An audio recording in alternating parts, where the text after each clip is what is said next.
अस्सलाम वालेकुम नाज़रीन, मैं हूं अस्कर हयात। नाज़रीन, आज़ाद कश्मीर की सियासी सूरत हाल ड्रामाई तब्दीली इख्तियार करती जा रही है और जो तहरीक इंसाफ है ये पीडीएम के साथ आज़ाद कश्मीर में हाथ करती दिखाई दे रही है।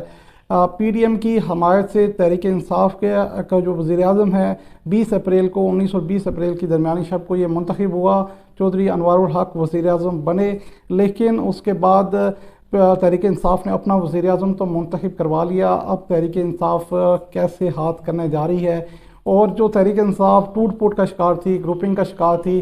क्या ऐसी चीज़ें हुई हैं कि तमाम मेंबरान जो है वो वापस आ गए हैं और पीडीएम के लिए कितना बड़ा ख़तरा जो है वो खड़ा हो गया है, इस हवाले से बात करेंगे। सबसे पहले मैं आपको बताऊं कि 19 और 20 अप्रैल की दरमियानी शब जो है ये इंतखाब हुआ वज़ीर आज़म का, और आज़ाद कश्मीर में क्योंकि सियासी बुरान जो है वो तवील होता जा रहा था और पीटीआई जो है वो टूट फूट का भी शिकार थी, और वफाक की जानिब से क्योंकि छठे रोज़ मुसलसल इजलास जो है वो मुलतवी हो रहा था, 6 रोज़ हो गए थे, और इस चीज़ का ख़दशा था कि ईद के बाद तक इजलास जो है वो मुलतवी हो जाएगा, और वफाक की जानिब से भी इस हवाले से मुदाखलत का ख़दशा था, क्योंकि वफाक के पास भी आइनी तौर पर ऑप्शंस मौजूद हैं कि अगर आज़ाद कश्मीर में आइनी या बहरान जो है वो तवालत इख्तियार करता है और रियासत का कोई सरबराह नहीं होता तो फिर वफाक जो है वो इस हवाले से मुदाखलत कर सकता है। इस हवाले से ज़राए का ये कहना है कि कैम तरीन इजलास भी हुआ था और इन ऑप्शंस पर भी गौर किया गया था, लेकिन साथ ही वज़ीर आज़म का इंतखाब और अचानक और ड्रामाई तौर पर हुआ। चौधरी अनवारुल हक तहरीक इंसाफ के जो फॉरवर्ड ब्लॉक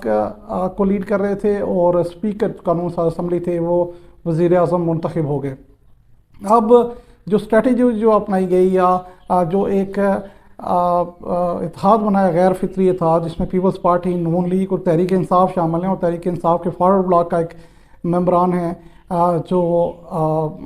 मेंबर है जो वज़ीर आज़म बनाया है, इसमें बड़े खुशी के शादियाने भी बजाए गए और बड़े हाथ बुलंद करके फारूक हैदर साहब की जानिब से भी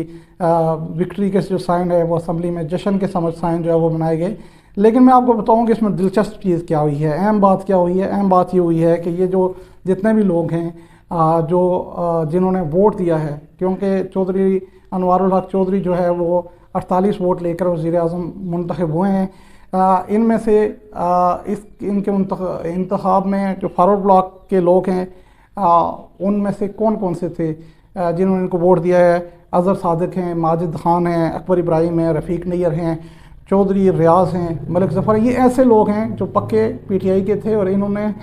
कोई इस बात को मैं कहने में मुझे कोई आर महसूस नहीं हो रही या कोई मुझे इस चीज़ में मैं इस मामले पर क्लियर हूँ, इनको इमरान खान की हिदायत हासिल थी। लेकिन अब क्या हुआ है, अब ये हुआ है कि इमरान खान ने जब देखा कि ये सिचुएशन ये ड्रामाई मोड इख्तियार कर रही है और आज़ाद कश्मीर में उनकी पार्टी जो है वो टूट फूट का शिकार हो जाएगी। बैरिस्टर सुल्तान जो है वो 5 मेंबरान को लेकर अलहदगी से बैठ गए थे, और बैरिस्टर सुल्तान 5 मेंबरान का फॉरवर्ड ब्लॉक लेकर बैठे हुए थे और अपना वज़ीर आज़म जो है वो मुंतखब करवाना चाहते थे। अब हुआ ये कि इमरान खान ने चौधरी अनवारुल हक को परवेज़ खट्टक के ज़रिए ये हदायत जारी की कि आप पीडीएम के साथ मुज़ाकरात करें। पीडीएम के साथ मुज़ाकरात हुए, फार्मूला पावर शेयरिंग का फार्मूला तय हुआ जिसे परवेज़ खट्टक ने के साथ शेयर किया गया। इमरान खान ने इसको इंडोर्स किया। ये पावर शेयरिंग का फार्मूला जो है इसके मुताबिक तहरीक इंसाफ का वज़ीर आज़म बन गया। अब इस दौरान क्या हुआ, इस दौरान जो है वज़ीर आज़म बनने के बाद स्पीकर की जब बारी आई तो पीपल्स पार्टी के चौधरी लतीफ़ अकबर को ये यकीन दहानी करवाई गई थी कि उन्हें स्पीकर मुंतखब करवाया जाएगा, और चौधरी लतीफ़ अकबर भी इसी खाम ख्याली में थे कि जिस तरह वज़ीर आज़म बने हैं चौधरी अनवारुल हक, इसी तरह वो स्पीकर भी मुंतखब होंगे और 48 वोट लेकर स्पीकर मुंतखब होंगे। लेकिन हुआ क्या है, वो ये है कि तहरीक इंसाफ के चौधरी मकबूल गुज्जर मैदान में कूद पड़े हैं और उन्होंने अपने जो कागजात नामजदगी स्पीकर के हवाले से जमा करवा दिए हैं, और इस हवाले से परवेज़ खट्टक की भी एक ऑडियो आ गई है। परवेज़ खट्टक ने ये कहा है कि उनका कभी भी उन्होंने पार्टी को ये मैंडेट नहीं दिया कि वो जो पीडीएम है उनके पूरे के साथ पूरे के पूरे पीडीएम के साथ इत्तेहाद करे। उन्होंने ये कहा कि उन्होंने पार्टी को ये मैंडेट दिया था कि वो किसी एक ग्रुप या कोई धड़ा पीडीएम का आता है तो उसके साथ वो इत्तेहाद करे। इसके बाद उन्होंने साथ यही कहा है कि स्पीकर और डिप्टी स्पीकर का इंतखाब तहरीक इंसाफ लड़ेगी, और तहरीक इंसाफ के तमाम मेंबरान जो हैं वो स्पीकर और डिप्टी स्पीकर के लिए अपने उम्मीदवार को जो है वो वोट देंगे। इम्पॉर्टेंट और मज़े की बात मज़ीद क्या हुई है, مزے کی بات یہ ہوئی ہے کہ جو تحریک انصاف ٹوٹ پھوٹ کا شکار تھی، بیرسٹر 5 ممبران کا گروپ لے کے الگ بیٹھے ہوئے تھے، کچھ اور گروپس علیحدہ سے بن گئے تھے، لیکن سب سے زیادہ امپورٹنٹ جو تھا یہ بیرسٹر سلطان محمود کا گروپ تھا، اور وہ اپنا وزیر اعظم بنوانا چاہتے تھے۔ لیکن ہوا یہ ہے کہ وہ عمران خان نے چودھری انوار الحق کو منتخب کروا لیا۔ بیرسٹر سلطان کے پاس اب کوئی آپشن نہیں ہے، اگر وہ اپنی ضد پر قائم رہتے ہیں تو وہ صدارت سے بھی جاتے ہیں۔ انہوں نے خود رابطہ کیا پرویز خٹک کے صاحب کے ساتھ، اور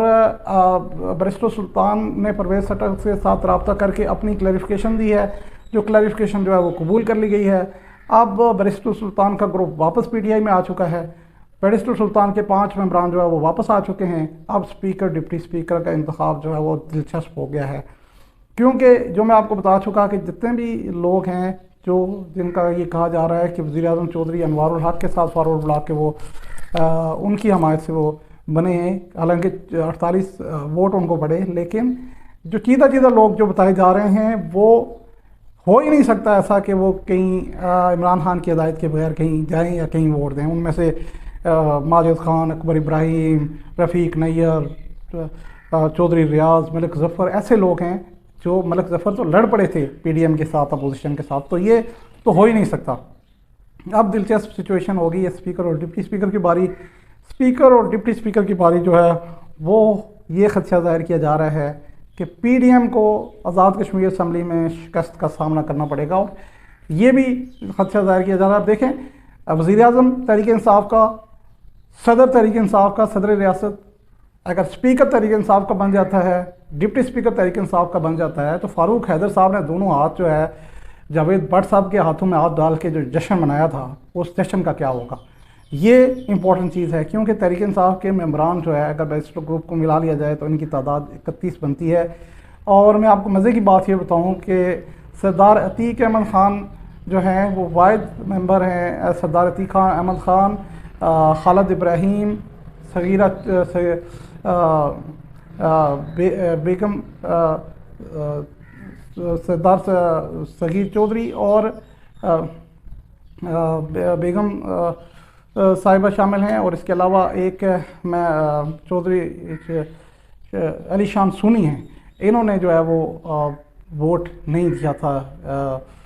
جو وزیر اعظم کے چودھری انوار الحق کو ووٹ نہیں دیا تھا۔ اب تحریک انصاف کے 31 ہیں، ایک ملائیں تو 32 ووٹ جو ہے تحریک انصاف کے بنتے ہیں، اور پرویز خٹک کی جانب سے، عمران خان کی جانب سے یہ ہدایت کی گئی ہے کہ اسپیکر اور ڈپٹی اسپیکر کا انتخاب جو ہے وہ آزاد کشمیر اسمبلی میں تحریک انصاف اپنے امیدوار کو اتارے گی۔ اور عمران خان نے پارٹی کی جو کور کمیٹی ہے اس کا اجلاس بھی طلب کر لیا ہے، جس میں ممبران کو وہ ہدایت جاری کریں گے۔ اب بڑا دلچسپ مرحلہ آ گیا ہے کہ دیکھنا یہ ہے کہ اب P D M Azad Kashmir میں کیا اسٹریٹجی کرے گی، کیا سیاسی حکمت عملی اختیار کرے گی، کیونکہ یہ تو گیم پلٹتی نظر آ رہی ہے۔ تحریک انصاف اپنا وزیر اعظم منتخب کروانے کے بعد جو ہے وہ اب اس نے آنکھیں دکھانا شروع کر دی ہیں، اور پرویز خٹک کی جانب سے کلیئر کٹ ہدایات آ گئی ہیں۔ عمران خان کی جانب سے بھی پارلیمانی پارٹی کا اجلاس بلایا گیا، اس میں کیا فیصلے ہوتے ہیں وہ بھی آپ کے ساتھ شیئر کریں گے۔